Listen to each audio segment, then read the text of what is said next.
Yo YouTube! This is my video for Monday the 15th of July, and my stats are as follows. Based on an average fuel price of 14.75 pence per mile, which is last week's average. I've not filled up yet this week.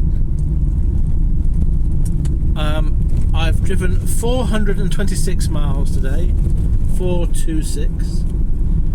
I've worked for 13 hours and I've earned from 3 CX jobs £260, 260.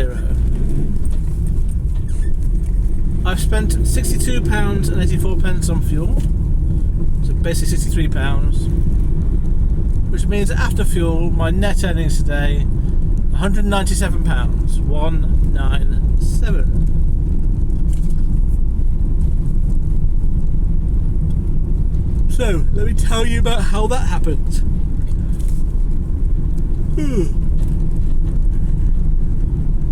Oh dear. So I had a job booked in from last week, which I won on Friday, going from Corby to Northampton. It was a short wheelbase van job, and the loaded miles were 29, but I was 35 miles away from Corby, and also about an hour away from Corby. So I bid £60 and I got that last week for that price, which meant it was basically £1 a mile from home to Corby to the drop-off. So I left my house at 10 to 8. My aim was to be there for 9 o'clock, which is what they want me to do. And then I arrived at Corby and picked up the items and was off site pretty quickly. I was there for about 5 to 9, off site about 5 past 9, and then I thought it was basically quite a short hop away. Once I'd offloaded the items, I then was looking for another job, and at 10:31 I received a call, having bid on about 3 jobs actually from Northampton itself. So my drop-off was at a large distribution centre. I drove outside of it and then parked up on WA Lines while I looked for jobs, and then rather than being there for too long, I started to drive towards the centre of Northampton, going towards the supermarket. But on my way I got a call, and it was pick up from Northampton NN4 and going to Rochester ST14, and I knew exactly where it was going. Been there a few times before, and I got that job for £80 for a short wheelbase van job again. That was 84 loaded miles, and I was only about 9 minutes away from the pickup, about 3 dead miles. So that was pretty good. I was pleased with that. And I've done jobs for this company before, and I know that they have a waiting time free of an hour. That's the only kind of risk with these jobs, that you might be waiting for a long time before not getting paid for it. But I thought I'd rather have the job in the bag and do it, because I could be waiting there all day and not get the right job. I was trying to avoid going sort of south of Northampton, trying to avoid going to London, at least at this point in the day anyway. So I got myself to the pickup, and I picked up I drove to the goods in part of the factory, and then the guy said, because I was going to collect, I had to go back out around the estate and then back to a dead end and to the other side of the building for the collections. So So I did that, and I arrived, and I walked up to the first guy who was driving a forklift. I explained to him I said to the collection, and he said, "Oh, he didn't know anything about it because he was here just servicing forklift." So I thought, fair enough, you're not going to know anything about this, you don't work here. So I then found another guy who came to see me, and I explained I was here for a collection. He didn't know anything about it. So he took me to his boss, who was busy doing some engineering type activities, and then I told his boss what I was there for. He had no idea why I was there, so he had to go off and talk to his boss. And he came back. I utilised their toilets in the meantime, and then he came back and I said, "Oh yeah, it's this pallet here," and it was a pallet of stuff that was sort of on top of some of the pallets, and it was 7 boxes, and it looked to me like it was 2 pallets, like one pallet of boxes and another pallet of boxes at the top, but they were sort of small size, maybe a Euro size pallet or even just a mini pallet, definitely not a full size one. And so the engineer guy got the paperwork, and he got me to sign 7 pieces of paper for 7 boxes, and I said, "Oh, can I have a copy of any of this stuff?" So he went and did a copy of it because he wanted to keep the original copies for himself. And then he spoke to the guy who was servicing the forklift, and the forklift driver said, "Well, it's going to be about an hour, but he would stop and wait for me to get loaded if that was needed," and I was really grateful for that. So the head engineer guy, he said he wasn't trained to use the forklift. He had to go and find one of his colleagues. So I waited for a bit. I saw him standing at the end of the corridor, and then I went up, walked up to him, and I just said, how's it going? There's a guy having a break at the goods in bit where I'd originally gone to. Not the same guy I'd spoken to, but in the same place. And he said that he was the person who could use the forklift. So I just walked over to him and just explained to him, "Oh, are you the forklift driver for this bit?" He said he was. I said, "Oh, would you mind awfully just helping with the forklift with a pallet because I need to get off?" And he did that. So he came over, we walked over together, and he was being told at the same time, "Oh, the guy's here to service the forklift, so it's out of commission for an hour, but he will do this job for us. Let's do this job." So it's all getting a bit complex. So there's 3 people involved here, plus myself. And then the head engineer guy came and pointed out. I'm laughing. He pointed out the actual pallet that it was, and then he basically just stretched over and lifted it up and carried it to my van. So all of that hassle, all of that delaying the forklift driver who was servicing, getting near the guy, was for no reason at all, because it was just so he could carry to my van. So I think he was surprised himself. Obviously he wasn't aware that it was going to be that heavy, but he did try and pick it up, and he just picked it up really easily, and then he walked to my van. So all of that delay, well, it wasn't that much of it, about 10-minute delay, because they weren't quite sure about the weight of this thing. So he walked up, put it in my van, and off I went.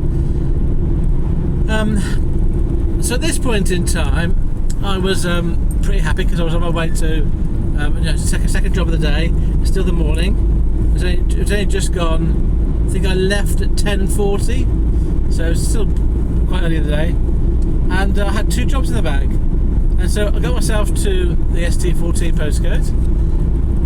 Went to the kiosk, and I just hoped that I'd be allowed to go directly to the part of the factory that takes these things.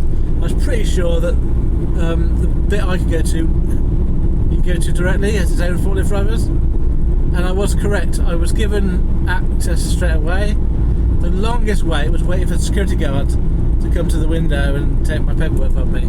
I don't know what was going on. I was waiting there for ages, and then I got myself, drove on site. I basically I lifted up the pallet and put it onto the forklift driver, and then he did my paperwork for me, and I got off site. So that was all done. I was sort of finished. I arrived on site about 10:30, 10:55 to 11 o'clock. And by the time I'd been... No, sorry. I arrived, at the pickup point at 10:40, and I left at 11 o'clock once we'd done all the loaded up. And then I arrived at the factory for delivery at 12:38. And by the time I'd queued up and got to the right area, got it all off, got off the site, it was 1:05. So not very much of a wait at all in the end. Excuse me. So I drove off site, went around the corner, parked up in the sort of the driveway of a quarry, and looked for other jobs. And it was now about 1:10. I was there looking for jobs from sort of the ST postcode area until about 1:35. Then I thought I better start moving somewhere, and the jobs were coming out from Birmingham, a lot from Birmingham area, and I thought if I go from where I was to Rugeley, then I'd be within distance of Cannock and Burton and Stoke itself and Lichfield, so it would give me, I thought, a good place to be. So I started to drive towards Rugeley, and then I found an Aldi just not very far from where I was. So I thought I'll stop there for a bit, and I thought I'd give a bit more time where I was rather than driving away. And then I got a call at 10 to 2, that's 1:50, and it was offering me the job that I'd been on for a small van going from Cannock to Sudbury, and I was 19 dead miles away from the pickup, 35 minutes away, and I thought incorrectly that it was 144 miles loaded. So I bid £120 and got the call pretty quickly, which is around about 84p per loaded mile. So I thought I'd rather do it for a bit cheaper and get a job quicker than wait around. And I felt that going to Sudbury, which was sort of a CO postcode, was going to be the rest of the day, and then I might just about make my target if I did that. Well, I got to the pickup point at nearly 2:30, and I had to wait for a little bit for the items to be ready because they weren't quite packaged when I got there. It was 2 boxes which I put on the side of my van, and then I made my way towards Sudbury. And that's when I realised I had misread the loaded miles when I bid, and it wasn't 144, it was 155. And so in the end it was about 76 pence per loaded mile, which I thought was a bit... No wonder I got the job quickly. I did give the chipper a quick call just to check did I make a mistake or was that changed, and he did confirm it had never been changed, so it was always 155 on the system. So another example of where I've seen what I wanted to see and not actually the truthful figures.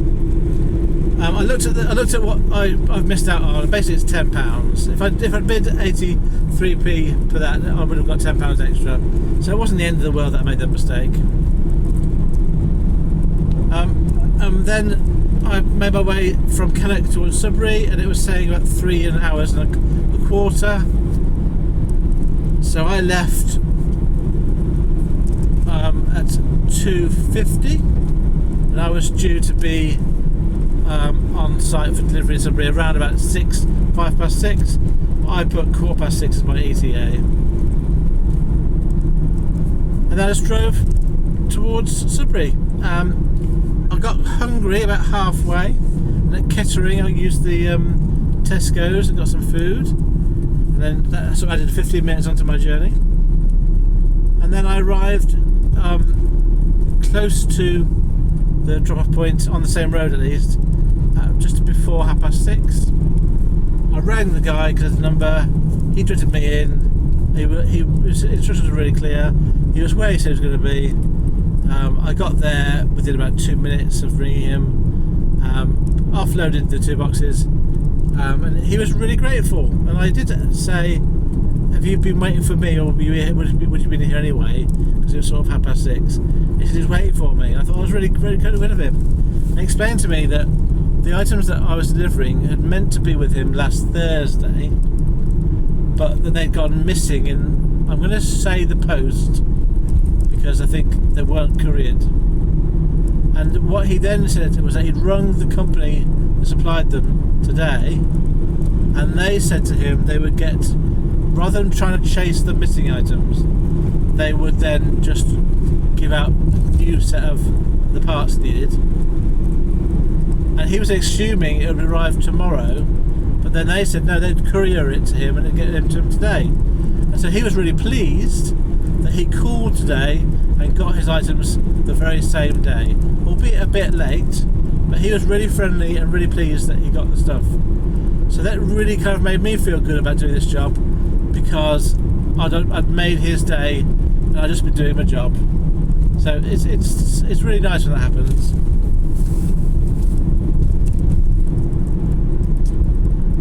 So yeah, that was my day.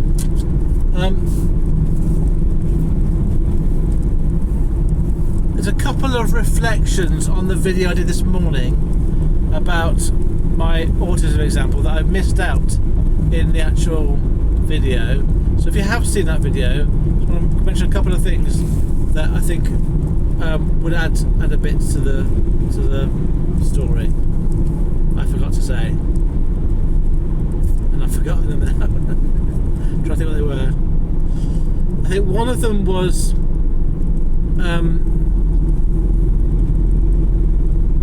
when I was sitting in the bed and I was calming down, I did ask the nurse, I said, I've got a problem, I'm meant to contact my partner, but I don't have my phone with me.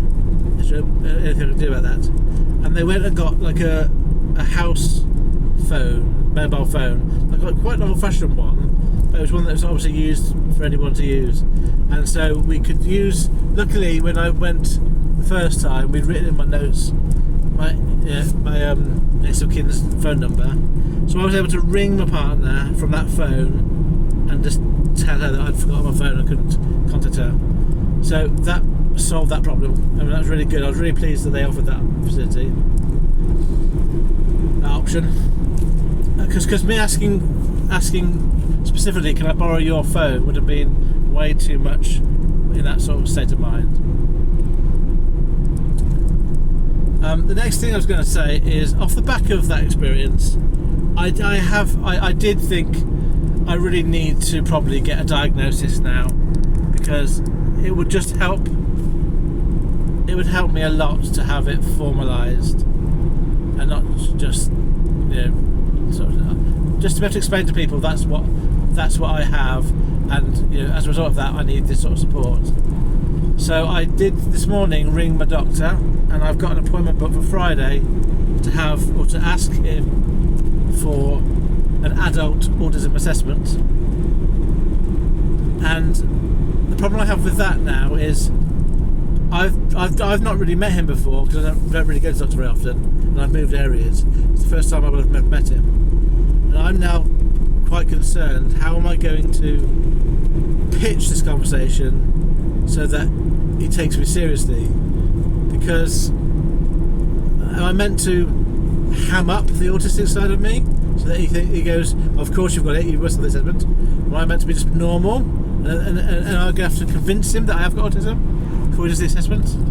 I don't know how it's going to go, so I am, at the moment I'm quite low key about it, but I know that come Friday morning I'm going to be worrying a lot about how to approach that conversation. So as a result of that worry, I've gone back and I've listened again to my videos I did on YouTube for autism, and I've just reminded myself what are the specific things that I mentioned then as reminders, because my memory is so bad. So I'm hoping that will help me kind of be specific with stuff on Friday, so that I can get him to refer me for an assessment. And then finally, I have put a playlist now on my channel and taken all of the autism related videos, which is now 5 of them, and put them into a separate playlist. I'm probably going to delete my weight videos off the channel when I get a chance. I think they don't really mean anything anymore. But the autism bit as a separate playlist, I think makes a lot of sense. So that was the thing. There's probably one other thing that I hadn't mentioned, but I can't remember what it was, so it can't be that important. So I do hope that. Oh yeah, that was it. What I wanted to do with my autism video from this morning, I wanted to try and explain like a real example. And what I'm hoping is that if there are people that have similar experiences but have never thought they might have autistic traits or autism, it might just start people thinking about it. Because I'm really mindful that it's a poorly understood condition and that society doesn't really get it, and as a result people living with autistic spectrum disorder have to, or feel like at least they've got to adapt to fit what people expect people should be like. And I think in time I'm hoping that society will have better knowledge of autism and therefore will be more accommodating to people who are neurodivergent. I don't think my video in itself will do anything to do that, but I do want society to go more along those lines, and therefore I have to sort of put my money where my mouth is and sort of be public about my view on that. So that's partly why I've done that video, is to kind of raise awareness of a very hidden issue that I'm really mindful about, and some of you may also have similar kind of experiences, thoughts. I remember the last thing. Right, this is the last point. I remember saying when I was in the car, I mistakenly said something like, "There's 3 people to talk to," and then I corrected myself and said there's 2 others. There's the driver. There was Kevin, but I know why I said 3 others, because in my head, my ego, that ego character that I was talking about, is a different person. And you'll notice if you've watched that video that my ego isn't very nice to me. He's another kind of, I see my ego as another person looking in at me, judging me. And it's almost like another person that I would have to relate to. So in my description, I accidentally said 3 people, and that's why I said that, because it was the driver, Kevin, and my ego, all in my head at that moment in time. And being able to personify my ego part of my brain as a separate entity from me is really quite helpful, because it's definitely he is not nice to me. He's not looking out for my best interests, and knowing that means I can sort of try to ignore what he tells me to do. It's hard. He's a very loud voice in my head, but that kind of does help to kind of for me to rationalise the sort of way that my mind works. If you've not seen the video, I would recommend you watch it, because otherwise that would make no sense to you. I did this morning. Right. I hope that you are being successful, however you choose to define that word for yourself. I may not be back at work at all this week. I've got dialysis tomorrow and Thursday, so I won't be working those days. Wednesday I'll probably go have the day off, and Friday I've got an appointment with the doctor. So I might be back on the road on Friday afternoon. We'll see how it goes. Anyway, thank you for listening to my video, and farewell friends.